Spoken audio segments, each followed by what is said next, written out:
There's just nothing like ice skating. It was wonderful fun way back in our grandparents' day, and it's still the favorite winter recreation, enjoyed by young and old everywhere. Now, time hasn't changed the fun of ice skating, nor the need to stop now and then, rest up, and refresh. And for fast refreshment, there's just nothing like a frosty bottle of Coca-Cola.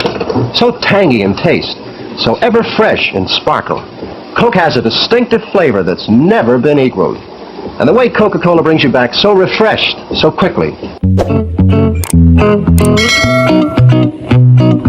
Hi everybody, my name is Shana and this is the American English Podcast. My goal here is to teach you the English spoken in the United States through common expressions, pronunciation tips, and interesting cultural snippets or stories. I hope to keep this fun, useful, and interesting. Let's do it.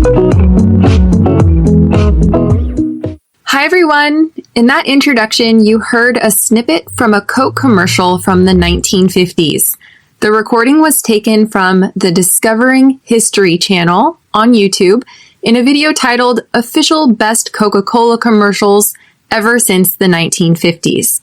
Today, as you probably guessed, the fun topic will be all about Coca-Cola. We'll talk about its history, the recipe for it, and essentially how it became a billion-dollar company. But before we get to all of that, I'd like to start this lesson with a joke, an expression, and some pronunciation exercises. Let's go ahead and start with that joke. So, why did the worker at the Pepsi bottling factory get fired? Any ideas? He tested positive for Coke. I have a feeling I probably don't need to explain this one, but I will anyway. Pepsi and Coke are two rival soft drink companies.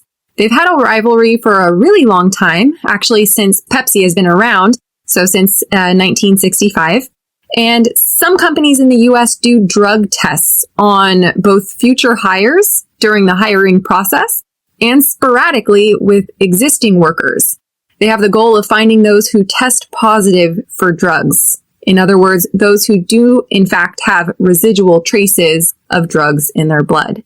So what makes this joke funny is that the worker in it tested positive for Coke, which is the nickname for cocaine, the hard drug, and, of course, Coca-Cola, Pepsi's rival. So in effect, drinking Coke and having the rival's liquid in your blood, or doing Coke and having the illegal substance in your blood are two reasons that you might get fired as a Pepsi employee.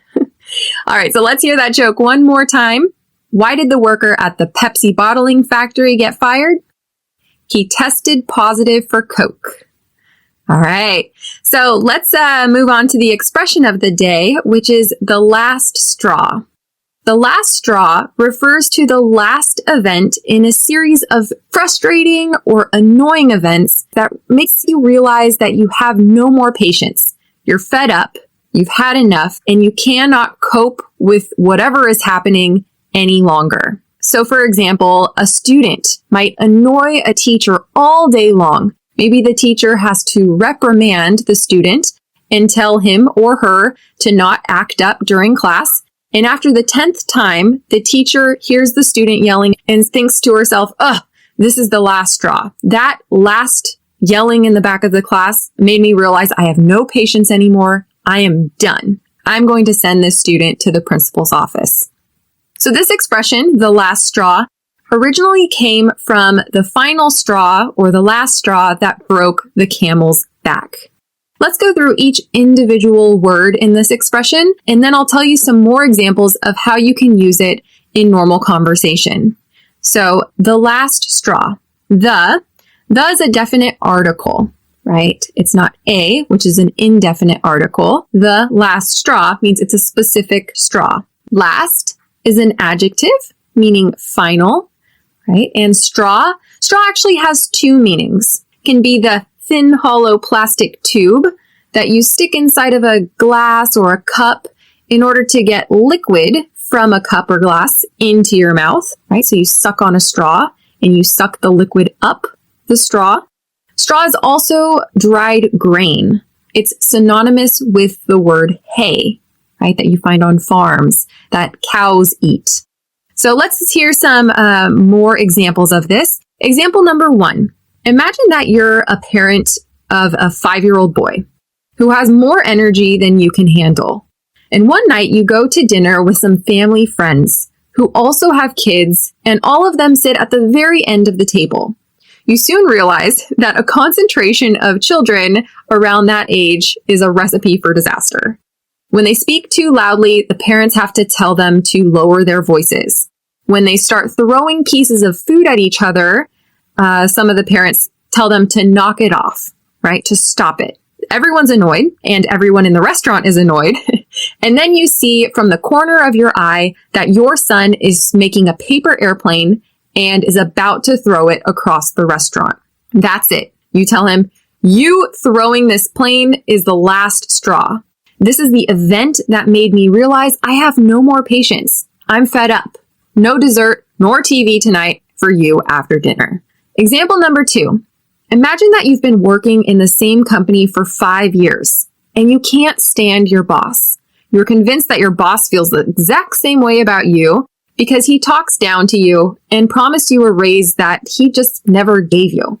So one day he calls you out in a team meeting, criticizing your work for about 10 minutes in front of your coworkers. You're humiliated and also very angry. So when you get back to your office, you can tell your coworkers, this is the last straw. I'm out of patience. I'm fed up. I can't put up with this anymore. I'm going to give my 2 weeks notice. As the last example, I'm going to give you a personal one. In 2015, I decided to spend 3 months in Colombia. The Caribbean or Caribbean coast, both work in American English, seemed like a beautiful place and a very affordable place to live while trying to figure out what I was going to do next. However, I had some issues while I was in Colombia due to some poor decision making on my part. My first mistake was choosing to live in an international house that had just been created. The room I was staying in was apart from the house, and the screen on the window that usually blocks out bugs coming in was broken. So during the night and day, mosquitoes could enter. After the first few days, I was covered in bug bites. And then one night, to top this all off, there was a tropical storm and the roof on my little room caved in, right? It collapsed and water poured onto me, onto my bed, and onto my computer, which was my only item of value at the time. And I thought to myself, the roof collapsing was the last straw. This is the end of my patience. I'm fed up. I have to find a new apartment. So that's the end of the examples. Remember, the last straw is the last event in a series of bad or very negative events that makes you lose your patience and maybe make a change. All right, let's do some quick pronunciation exercises. Please repeat after me. This is. This is the. This is the last straw. This is the last straw. This is the last straw. And the conjugation, this was the last straw for me. This was the last straw for you. This was the last straw for him. This was the last straw for her. This was the last straw for it. This was the last straw for us. This was the last straw for them. All right, great. I hope you enjoyed these pronunciation exercises as well as the expression of the day. Let's go ahead and move on to the topic, Coca-Cola. And once again, if you are interested in the transcript, which contains a shadowing exercise, quiz questions, and a vocabulary builder, be sure to sign up to bonus content in the classroom on AmericanEnglishPodcast.com. So let's move on to the fun fact, Coca-Cola. In 1886, a pharmacist by the name of John Pemberton developed a remedy for a headache, a stomachache, and many other common ailments. The recipe for his concoction had traces of cocaine from coca leaves in it and extracts from cola nuts, which can be found in cola trees that grow natively in the rainforests of West Africa. Traditionally, coca leaves had been used as a stimulant among natives around the Andes mountain range in South America. Likewise, the cola seeds within the cola nut were little bite-sized pieces of energy, each seed containing about 2 to 4% caffeine. They smelled sweet and tasted bitter, and they had been used traditionally in West African cultures to ease stomach pain and help digestion. So it was a perfect mix. Pemberton was convinced that this tonic he had created would sell. So he had his bookkeeper, Frank Robinson, come up with a name. Coca-Cola, he would call it. It was simple and straightforward. Frank wrote the name on a piece of paper in swirly script. The two C's in cursive next to each other looked really nice, actually. The name looked sellable. That cursive handwriting of Frank the bookkeeper is the font we see today on Coca-Cola bottles. In any case, in 1887, Pemberton went to the U.S. Patent Office and registered the recipe for his sugary carbonated beverage. In American English, we can call sugary carbonated beverages soft drinks, fountain drinks, soda, or in some locations, even pop. So was Coke an instant hit? Well, not exactly. It wasn't selling very well in the very beginning because Pemberton wasn't a very good marketer. He actually advertised it as an intellectual beverage that had a peculiar flavor that delights every palate. Peculiar is not the most positive adjective, I think, to describe something. It's sort of like strange, or something's a little bit different about it. I don't think I would be interested in trying a peculiar burger or a peculiar taco. So, needless to say, Pemberton was not a marketer. What did work, though, was giving out free Coke because people needed to try it in order to get hooked on it. And after the initial tasting, people would come back in swarms, just like a drug. Eventually, Pemberton sold the company to a man named Asa Griggs Candles for a mere $2,300. And that's when the business really started to take off. By 1895, just about 7-8 years later or so, it was being drunk in all existing states at the time, according to Coca-ColaCompany.com. And the company began to expand. The first bottling plants offshore were in Guam in the Philippines and Canada. And later, Paris and Bordeaux became the first bottling operations in Europe. They also started to invest in a lot of advertising. They had a $100,000 budget in 1901, and it soon found its way into national publications. From free Coke and signs that read a delightful winter beverage, they upped their game, right? So they improved their strategy. They targeted widely different audiences. They found famous opera singers in ball gowns to feature in their advertising to show the elegance of the drink. It was the, quote, most refreshing drink in the world. And they also found baseball players, quote, the great national drink at the great game. They wanted people to associate Coke with a good time also, so with social activities. Ads showed women drinking Coke and laughing, quote, enjoy a glass of liquid laughter. One of the smartest decisions Coke may have made in advertising was to contract very talented artists. The famous artist Norman Rockwell painted scenes of normal American life with Coke bottles in them, and these images were wildly popular. They were originally sold in calendars that were hung up in people's kitchens around the U.S., and even today, these images are still printed and are still seen by the public in lots of commercial buildings, and they're commonplace in the U.S. It turned out that Coke sales were slower during the winter months. For years, marketers had heavily advertised during winter, quote, thirst knows no time nor season, but it wasn't enough. An artist was needed that could build a connection, a strong one, between winter and Coke that consumers would internalize. That's when they found Haddon Sundblom, an American by birth, with a mother from Sweden and a father from Finland. And he came into the picture right at the right time. Coca-Cola is often credited for having created the modern image of Santa Claus, which isn't quite fair because Coca-Cola as a company doesn't paint. Sunblom is the name of the artist behind the iconic images of Santa Claus that you might be familiar with.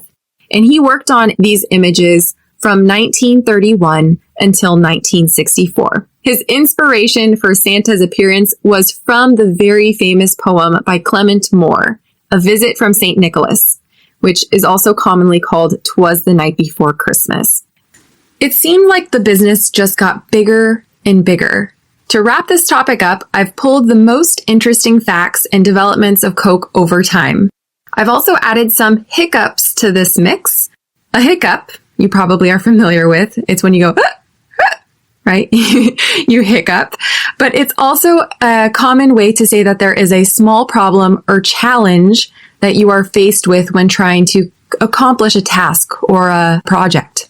So the first one is, where did the traditional rum and Coke come from? Well, in 1898, at the end of the Spanish-American War, American troops were in Cuba, supporting the independence movement. The slogan for independence was Cuba Libre, Free Cuba. This was around the same time that Coke started being imported into Cuba. And to make a long-winded story short, Cubans had rum, Americans had Coke, and so the classic rum and Coke drink was born. Of course, they also had lime, and this is the mixture that we commonly call a Cuba Libre, right? Free Cuba. So pretty cool, huh?